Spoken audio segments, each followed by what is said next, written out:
Hello friends, easy knowledge में आप सभी का स्वागत है। और इस वीडियो के अंदर हम आपको सिखाने वाले हैं कि प्राइस एक्शन जो ट्रेडिंग है वो किस तरह से वर्क करता है और उसमें आपका जो साइकोलॉजी है वो किस तरह से काम करता है। इस चीज़ को हम लोग जानेंगे। प्राइस एक्शन ट्रेडिंग में आपको याद रखना है कि प्राइस एक्शन ट्रेडिंग में आपको इंडिकेटर नहीं होते, इसलिए वो प्राइस एक्शन ट्रेडिंग होता है।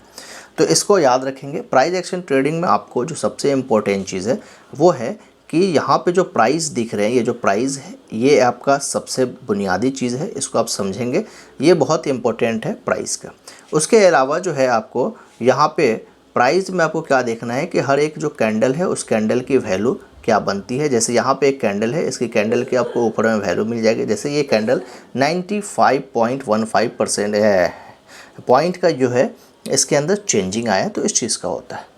तो प्राइस एक्शन में ये दो चीज़ इंपॉर्टेंट चीज़ आपको याद रखना है कि ये जो कैंडल है इस कैंडल में प्राइस क्या बन रहा है। जैसे इस कैंडल की अगर बात करिएगा तो यहाँ पे इसका जो प्राइस है वो ओपन होता है और यहाँ पे जो सेलर हैं उन्होंने क्या किया कि नीचे की तरफ लेकर आए। मतलब कि जब ये नीचे की तरफ मार्केट में आता है तो ये आपका बेयरिश कैंडल होता है और यहाँ पर लाकर ये क्लोज़ करता है। क्लियर। यहाँ पे एक छोटा सा विक देखने के लिए मिल रहा है, तो ये आपका लो प्राइस हो गया और उसके बाद ऊपर में कोई भी विक नहीं है। तो इसका मतलब यहाँ पे है कि यहाँ पे ओपन प्राइस और हाई प्राइस दोनों का सेम है। क्लियर। तो ये आपका प्राइस एक्शन में आपको ये चीज़ जानना बहुत ज़रूरी है। उसके अलावा हम आपको चार्ट पे दिखाने की कुछ कोशिश करते हैं। यहाँ पे ये जो चार्ट आपको दिख रहा है, इस चार्ट में देखिएगा ये 27 का आज का ही चार्ट है। इस चार्ट में एक चीज़ आपको दिख रहा है कि यहाँ पे मार्केट खुलता है और उसका कुछ स्ट्रक्चर बनता है। अब ऐसे कहेंगे किस तरह से ये बन रहा है। यहाँ पे देखिए मार्केट खुलता है, खुलने के बाद पहले गिरावट आती है, फिर उसके बाद यहाँ से ऊपर की तरफ गया, ठीक है, फिर यहाँ से फिर मार्केट यहाँ पे गिरता है। तो कुछ इस तरह से आप देख रहे हैं कि ऊपर नीचे, फिर यहाँ से मार्केट यहाँ तक जाता है, फिर यहाँ से चेंजिंग आ जाता है। यहाँ पे एक चीज़ आपको समझ में आएगा कि प्राइस एक्शन ट्रेडिंग के हिसाब से यहाँ पे जो W आपने देखा होगा कि W कुछ इस तरह से बनता है, या फिर यहाँ पे आपको W कुछ इस तरह से बनेगा, या फिर यहाँ पे कुछ W इस तरह से बनेगा। क्लियर। तो ये जो पैटर्न बना है इस पैटर्न को हम लोग बोलते हैं W pattern price action trading के हिसाब से। तो कुछ इस तरह से ये बना है। क्लियर। तो इस पैटर्न के हिसाब से जो आपका ब्रेकआउट होता है वो यहाँ पे ये कैंडल जो है आपका ये ब्रेकआउट किया है। क्लियर। और उसके बाद यहाँ पर रिजेक्शन मिला, आपकी एंट्री यहाँ पर हो गई ठीक ठाक। तो आपकी एंट्री जो है इस कैंडल के हिसाब से यहाँ पर हो जाती है, मतलब आपकी एंट्री यहाँ पर हो गई।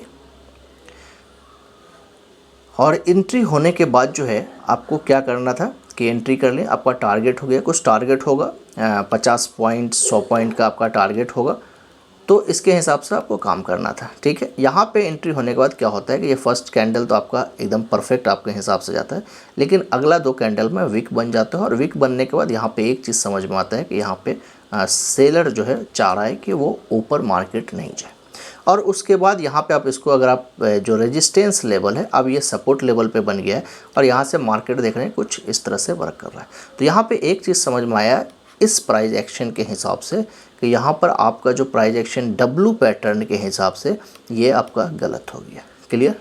तो यहाँ पे साइकोलॉजी चेंज हो गई। चलिए सेकंड, यहाँ पे एक चीज़ और आपको समझ में आता है कि यहाँ पे अगर आप देखेंगे तो यहाँ पे कुछ इस तरह से प्राइस एक्शन के हिसाब से आपको समझ में आता है कि यहाँ पे एक आपका बॉटम बन गया। क्या बन गया? एक आपका बॉटम बन गया, दूसरा आपका यहाँ पे बॉटम बना, एकदम परफेक्ट जो है सपोर्ट को सपोर्ट लेवल को यहाँ पे वीक बनाया है और सपोर्ट लिया है।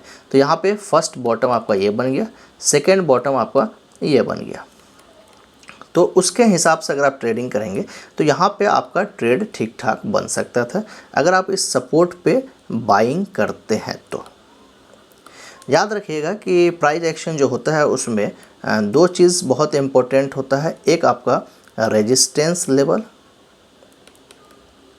अगर आपने ट्रेडिंग में शुरुआत किया है तो आपको नहीं पता होगा, जो थोड़ा एक्सपीरियंस मार्केट में ले लिए उनको पता होता है। एक आपको सपोर्ट लेवल बहुत इंपॉर्टेंट होता है। ये दो चीज़ अगर आप जान जाइएगा तो आपको मार्केट में बहुत अच्छी समझ हो जाएगी। रेजिस्टेंस लेवल पे जब भी आता है तो लोग सेल करने की कोशिश करते हैं। एक अच्छा कैंडलस्टिक पैटर्न बनता है या कैंडल्स बनता है, जैसे आपको हैमर कैंडल वगैरह के फॉर्मेट में शूटिंग स्टार बन गया, मॉर्निंग स्टार वगैरह, इस तरह के जो भी कैंडल हैं वो कुछ कैंडल्स हैं डबल बॉटम कैंडल्स के, वो बनते हैं। तो यहाँ पे मोस्टली रेजिस्टेंस लेवल पे लोग देखकर क्या करते हैं कि सेल करते हैं और सपोर्ट लेवल पे लोग बाई करते हैं। तो यहाँ पे डबल बॉटम एग्जैक्ट बना है, तो उसके हिसाब से आप यहाँ पे बाई कर सकते थे। तो यहाँ तक का आपको इसके हिसाब से टारगेट मिल सकता था, अदरवाइज़ आगे का जो कैंडल है वो आपका क्या हो गया, साइडवेज हो गया। ठीक है, यहाँ पे आपको समझ में आ गया होगा। चलिए यहाँ पर सेकेंड चार्ट है कि इस चार्ट में आप देखेंगे कि यहाँ पे भी सेम डब्लू पैटर्न बना है, लेकिन यहाँ पे डब्लू पैटर्न डाउन ट्रेंड के फॉर्मेट में बना है। कौन से फॉर्मेट बना है, डाउन ट्रेंड के फॉर्मेट में बना है। लेकिन डाउन ट्रेंड के फॉर्मेट बनने के बाद ये डब्लू पैटर्न एक परफेक्ट काम किया है।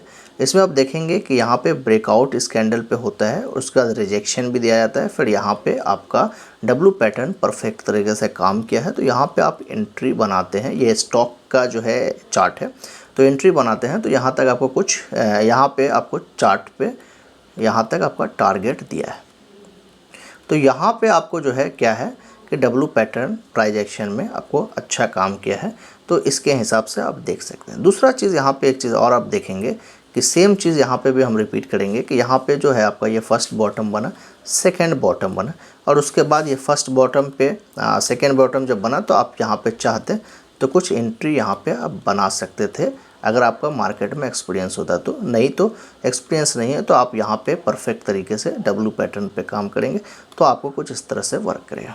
तो प्राइस एक्शन समझने के लिए आप हमारे चैनल को सब्सक्राइब कर लीजिए और सब्सक्राइब के साथ साथ अपने दोस्तों को भी शेयर कर दीजिए, जिससे आपके दोस्तों तक भी ये पहुँचे। और दूसरी चीज़ है कि जब भी आप ट्रेडिंग करें तो उसमें रिस्क को पहले डिफ़ाइन कर दें, बहुत ज़रूरी है। और लॉट साइज़ इतना ही लें, लॉट साइज़ आपका इतना ही होनी चाहिए जितना आप रिस्क ले सकते हैं। लॉट साइज़ बढ़ाने से प्रॉफिट तो ज़रूर बढ़ता है, लेकिन प्रॉफिट से ज़्यादा रिस्क बढ़ जाता है। इस चीज़ का आप ख्याल रखेंगे। तीसरा पॉइंट ये है कि ओवर ट्रेडिंग नहीं करिए। ओवर ट्रेडिंग बहुत बेकार चीज़ है, प्लस ब्रोकरेज चार्ज आपका अच्छा खासा जाएगा। तो इस चीज़ पे ख्याल करिएगा। जब भी आप काम करेंगे अपने रिस्क पे करेंगे। तो वीडियो आपको अच्छा लगे तो ज़रूर लाइक कर दीजिए, सब्सक्राइब करिए और अपने दोस्तों को शेयर कर दीजिए। Thanks for watching.